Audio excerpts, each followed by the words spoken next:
Conversations with Azu Ishekwele. Are you a millennial or a Gen Z?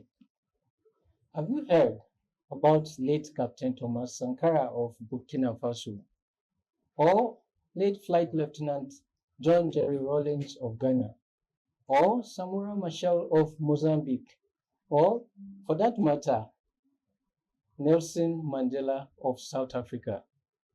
If you haven't, it is out there on the web and it will be a more productive way of engaging your data. But I'm not about to teach you history.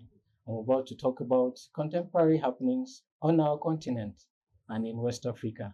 Captain Ibrahim Traore, a Burkinabe head of state, is a street hero on social media. He walked into the venue of the inauguration of the Ghanaian president in January, where there were 21 African presidents and world leaders assembled, like a cult hero.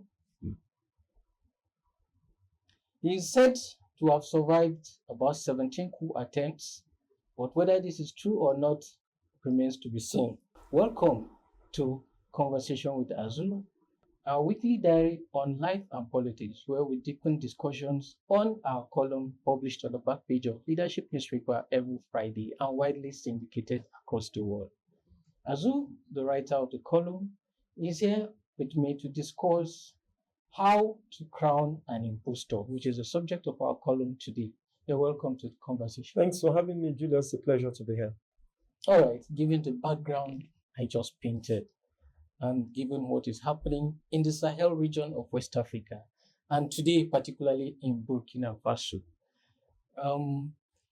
would you say that the Burkinabe head of state, Captain Ibrahim Traore, is leading young people by the scruff? Well, I think that was a very impressive rundown of some African heroes. I mean, former heads of states or leaders of their countries. And I would like to add to that list, if I may, Sekou Touré, who doesn't get enough credit Guinea, who doesn't get enough credit, in my view, for his outstanding ideology and Pan-African views, you know. But as to the question about whether the Burkinabe leader is leading people by the nose, I think there's no straightforward answer to it. He's partly responsible for the cult hero that he has developed around himself, and obviously he also has, luxuriated in the, social media AI creation of fantasies of him far from what he really is.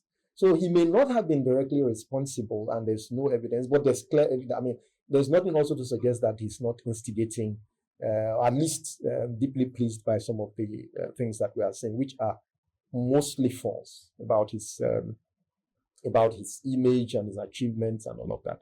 Mostly false. So, who is to blame in the circumstance? Young Africans don't seem to find a direct connection with democratic dividends. And young Africans who have the opportunity are beginning to think that, okay, military nationalists, so to speak, are providing a good alternative. Are we about to sacrifice democracy on the altar of non-performance of democracy? Yes, I mean, I do share the frustration of Africans, especially young ones, about the performance of their governments. I mean, governments in many parts of Africa, sadly also in many parts of the world today, have performed far below expectations. Yes. So it's, and for us in Africa, especially with the multiple challenges that the continent is confronted with, from issues of poverty and youth migration, especially also because of our significant youth population on the continent, it's quite understandable that this sort of nostalgia, is playing out in the form in which, and frustration is playing out in the form in which it is playing out. But that, in my view, is not the solution. While it's not a matter of looking for who to blame, I think it's more important for us, especially as people who engage in conversations, civil society, the media, custodians of our history and so forth, to perhaps, if you may, remind folks about where we are coming from and about the dangers, that we face by, if you like, an uncritical assessment of some of the things that we are seeing. Because the tendency, if we are not careful, is for that frustration to lead us astray, and that exactly is what we must guard about. We have a responsibility, of course, to hold government to account and see how we can improve not just performance, but especially also institutions that are critical to performance and delivery of the democratic goods. But in doing that, and especially in addressing the yearnings, very genuine yearnings of the young population, we should also be careful not to fall over the cliff. Thank you very much. When Captain Ibrahim Traore took over in 2022, correct, he promised to return power to civilians in 2 years' time, which was supposed to have been last year, as you have cited in your article. And in January, when he walked into the inauguration, in January 2025, when he walked into the inauguration venue of the Ghanaian president, it was more or less like this sign show of attention. And nobody's asking him questions, and he hasn't said anything. Now, given the trajectory we've seen across Africa, are we about to have another transmutation of a soldier into a life president? Indeed, we must constantly remind ourselves where we are coming from. And this is a very common thing, not just in Burkina Faso, but in our own history as well. If you go back to the era of military rule in Nigeria, you have a number of Nigerian former leaders who made repeated promises of handing over to civilian government, all of which promises they observed only in the breach. And it's a history that we're familiar with, and a number of West African countries, indeed many countries across the continent. And we must indeed guard against, because we were thinking or hoping that the continent was gradually moving away from the resurgence of military rule. But here we are, for all kinds of reasons, having that resurgence, and not just having that resurgence, but having that resurgence being people worshipping at the altar of that resurgence, as if, this is. But I think we need to remind ourselves of where we are coming from. The democratic institutions that we have may not be doing as well as we expect them to do, but the alternative is not a return to the past. That, in my view, is not the alternative. Now, if we look at the generation of young past African leaders who were revolutionaries, and we look at what is happening across the Sahel right now, there isn't a balance. There is more form than there is substance. Correct. Yes. And then we expect the young people in the population to be more critically minded and to be able to interrogate this beyond the facade on social media. Now, is it social media that is to blame, or is it the lack of critical mindedness in young people that is what are we having? Again, right now? it's not cut and dried. Social media presents its challenges, but it presents those challenges not only in the context of our political experience, but in the context of our existence. But it's also a reality that we have to deal with. You remember what happened during COVID-19, for example, how social media, especially major search engines and platforms became purveyors of disinformation and misinformation. So we are also seeing that play out. Social media has its extremely valuable uses, but my suggestion or my intervention at this point would be that we find ways of leveraging the immense power and value of social media for our benefit. I mean, if you look critically at what the experience that, again, I'm coming back to Burkina Faso because that's the subject of conversation. What ordinary, and I've actually interacted with people who have been there, gotten feedback from back channels about what exactly is going on in that country. It's far from the promise that I quite understand that the government in place inherited severe challenges. In fact, in 2022, there were 2 coups. There's one in January, and of course, there was a counter coup led by Ibrahim Traore in September.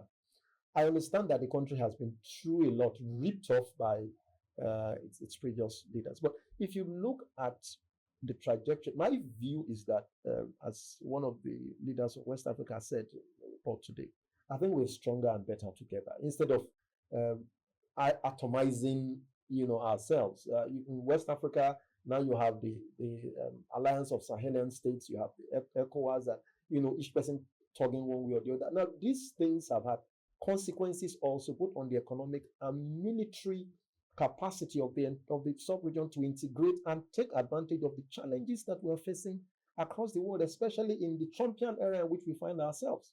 We should be talking more about Nigeria first, Africa first, West African first, than fragmenting, which obviously is the challenge. I mean, things have not improved since Ibrahim Traore took over. In fact, according to the World Terrorism Index, it's the most terrorized country as of January this year.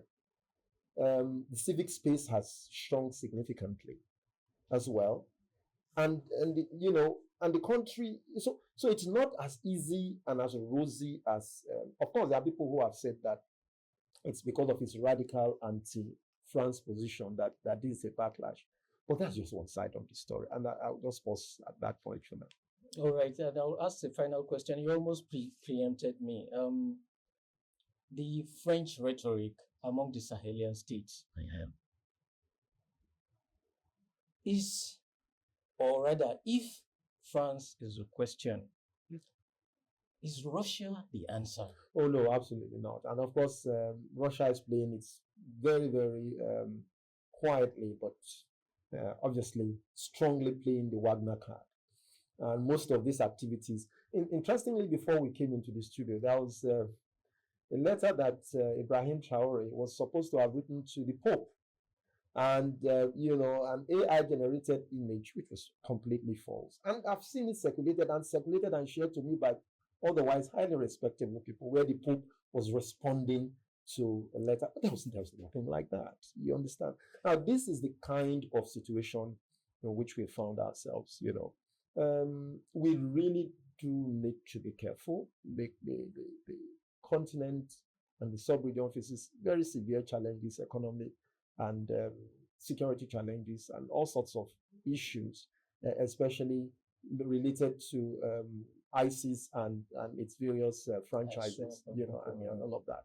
But I think the way to go forward for the benefit of citizens is for us to pull together and see how we can iron out many of those issues, especially with the challenges that we face in a global system that is completely hostile and that's left Africa in a far more difficult place than ever before. All right.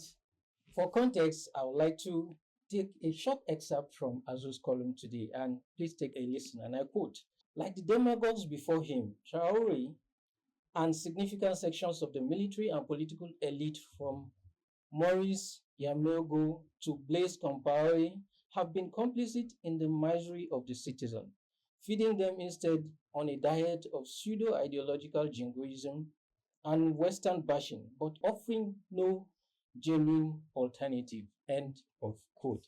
For more of this, visit azuishekwene.com to get the full gist of our article today. Thanks for coming on the show, Azu. Thanks for having me once again, Julius. Bye for now. Conversations with Azu Ishekwene.